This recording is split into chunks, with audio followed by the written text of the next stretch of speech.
अस्सलाम वालेकुम फ्रेंड्स, मेरा नाम है सुमेर और आप देख रहे हैं सभी सुमेर यूट्यूब चैनल। दोस्तों, पिछले दिनों मैंने एक वीडियो बनाई थी ड्रामा सीरियल सिनफे आहन में नए आने वाले अदाकारों के बारे में और उनकी लाइफ जर्नी के बारे में। मैंने आपको डिटेल से बताया था कि कैसे इनको इतने बड़े प्रोजेक्ट में काम करने का मौका मिला।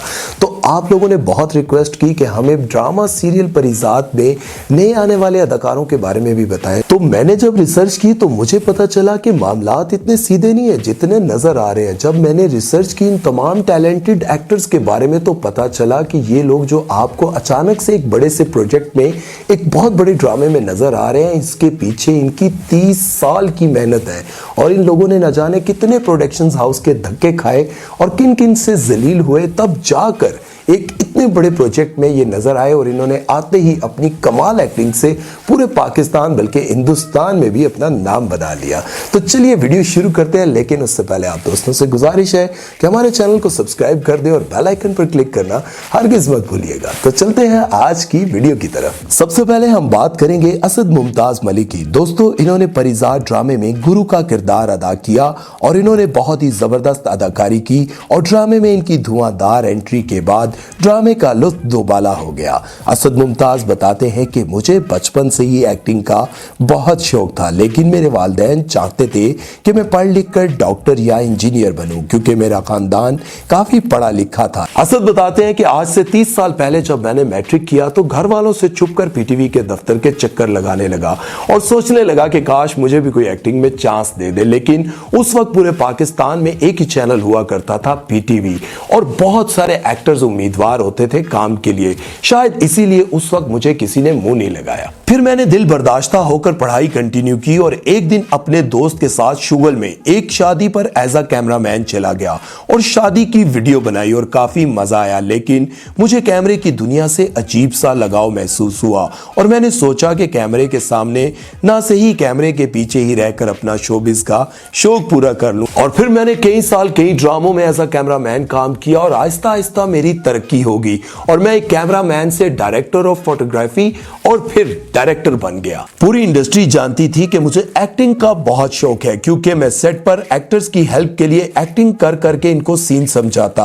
और फिर एक दिन शहजाद कश्मीरी जो इस परिजात ड्रामे के डायरेक्टर हैं, इन्होंने मुझे कहा कि यार एक बड़ा टेढ़ा किरदार है जो मुझे लगता है तेरे सिवा कोई नहीं कर पाएगा। मैं काफी खुश हुआ, लेकिन जब मुझे पता चला कि वो एक हिजड़े का किरदार है तो मैं घबरा गया। जब उसने मुझे ऑफर किया, पहले तो मैंने 1 वीक लिया इसको हाँ करने में, क्योंकि एक बड़ा डिफरेंट कैरेक्टर था। शुरू में थोड़ा घबराया था कि यूनिसेक्स पे है और पता नहीं मैं कैसे डिलीवर करूंगा। मैंने सारी जिंदगी एक मैनली ही रहा मैं। लेकिन फिर मेरे जहन में बचपन का एक वाकया आया जिसमें एक शादी पर कुछ ख्वाजा सरा हमारे घर आए थे और इनके साथ एक गुरु भी था। इसके चेले परफॉर्म कर रहे थे, लेकिन गुरु काफी रोबदार लग रहा था और इसमें जनाना पहलू भी बहुत कम नजर आ रहा था। बस उसी को जहन में रखकर मैंने ये किरदार निभा लिया। लेकिन अब मुझे लगता है कि मैं कैमरे के पीछे नहीं बल्कि कैमरे के आगे ज्यादा काम करूंगा। नेक्स्ट है तानिया हुसैन। दोस्तों, तानिया हुसैन ने परिजात ड्रामे में कमल का किरदार अदा किया जो नाहिद की छोटी बहन होती है। कमल का शुमार चंद उन खवातीन में होता है जिन्होंने परिजात के साथ बुरा सलूक नहीं किया होता। तानिया हुसैन पाकिस्तान की सबका सुपर मॉडल निताशा हुसैन की बेटी हैं और निताशा, जिसको शोबिज वाले प्यार से नेटी बुलाते हैं, इन्होंने मॉडलिंग से रिटायरमेंट के बाद एक्टिंग में कदम जमाए और ड्रामे में ये माँ बेटी दोनों ही नजर आए। दोस्तों, तानिया बताती है कि मेरी वालदा पाकिस्तान की बहुत बड़ी मॉडल थी, इसलिए वो पाकिस्तान समेत पूरी दुनिया में फैशन शोज करने जाती थी और उस वक्त मैं बहुत छोटी थी, इसलिए उनके साथ हर जगह जाती थी। और तब से मुझे ये ग्लैमर की दुनिया बहुत पसंद थी, लेकिन मैंने कभी नहीं सोचा था कि मैं इस फील्ड में आऊंगी क्योंकि मैं हमेशा से बहुत पढ़ाकू बच्ची थी। मैं बहुत पढ़ाकू बच्ची थी। Parents have to force children के पढ़ो। हाँ। मेरे पेरेंट्स मुझे कहते थे बहुत पढ़ लिया, बस कर दो। मैं लंदन की मशहूर यूनिवर्सिटी से तालीम मुकम्मल करके जब पाकिस्तान वापस आई तो अम्मी ने एक्टिंग स्टार्ट कर दी थी और जब मैं अम्मी के साथ 2 ड्रामों के सेट पर गई तो मेरा भी दिल किया कि मैं भी एक्टिंग करूं और उसके बाद मैंने बहुत सारे ड्रामों में काम किया। लेकिन जो मोहब्बत और शोहरत मुझे ड्रामा परिजात से मिली वो आज तक किसी ड्रामे से नहीं मिल सकी। अब हम बात करेंगे अदील अफजल की। दोस्तों, अदील अफजल ने इस ड्रामे में परिजात के जिगरी यार नासाज का किरदार अदा किया। नासाज का किरदार अपनी शायरी के मुनफरिद अंदाज की वजह से बहुत मशहूर हुआ और लोगों ने नासाज के किरदार को बहुत पसंद किया। अदील अफजल बताते हैं कि नासाज का किरदार और इसकी जिंदगी मेरी असल जिंदगी से ज्यादा मुख्तलिफ नहीं है।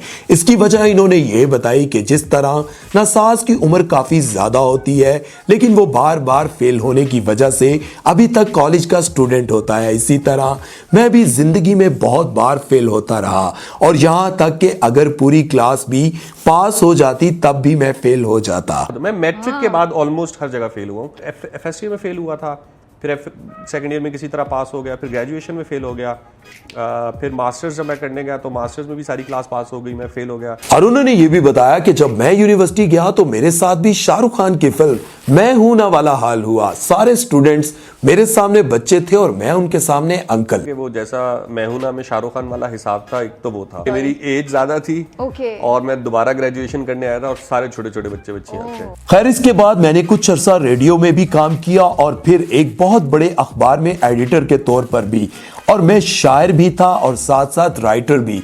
मैंने चंद फिल्में भी लिखी और ड्रामे भी, और मैं सरमत खुसट के साथ एक फिल्म भी बनाने वाला था लेकिन वो किसी वजह से बन न सकी। लेकिन इस वजह से पूरी पाकिस्तानी ड्रामा इंडस्ट्री से मेरी अच्छी जान पहचान बन गई। और एक दिन ड्रामा सीरियल परिजात के डायरेक्टर ने मुझे कॉल की कि एक किरदार है तुम्हारे लिए, लेकिन मैंने साफ इनकार कर दिया क्योंकि ना मैंने कभी एक्टिंग की थी और ना ही मुझे आती थी। लेकिन इन्होंने जबरदस्ती मेरे से वो कैरेक्टर करवा ही लिया। वो कहते हैं कि मुझे यूं लगा कि मैंने इस ड्रामे में बिल्कुल बेकार एक्टिंग की है, लेकिन लोगों ने इतना अच्छा रिस्पांस दिया कि मेरा दिल खुश हो गया। दोस्तों, इन एक्टर्स के बारे में रिसर्च करने के बाद मुझे ये बात पता चली कि जिन लोगों को हम ये समझते हैं कि ये अचानक से आए मार्केट में और छा गए, वो किसी भी फील्ड में हो सकते हैं। लेकिन जब हम उन पर रिसर्च करते हैं तो पता चलता है कि इन लोगों ने 20-20, 30-30 साल धक्के खाए हैं। न जाने कैसे कैसे इन्होंने मौसम देखे, किस तरह की मुश्किलात देखी, किस किस तरह के सफर किए और काफी मुश्किलें बर्दाश्त करने के बाद ये अपनी मंजिल पर जा पहुंचे।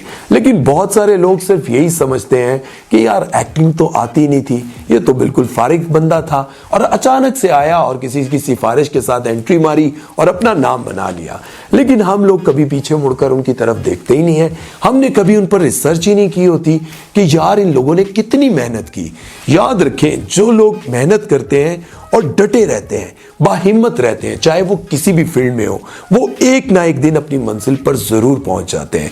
जो लोग ये समझते हैं कि आज बारिश है, आज तूफान है, मेरे पास अच्छे जूते नहीं है, अच्छे कपड़े नहीं है, आप सुन रहे हैं इन्हीं लोगों की जुबानी।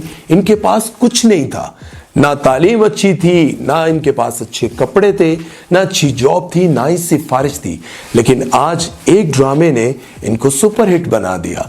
इसलिए याद रखें, जो लोग बाहिम्मत रहते हैं वही अपनी मंजिल पर पहुंचते हैं। सुमैर चौधरी को इन्हीं बातों के साथ दीजिए इजाजत। अल्लाह हाफिज।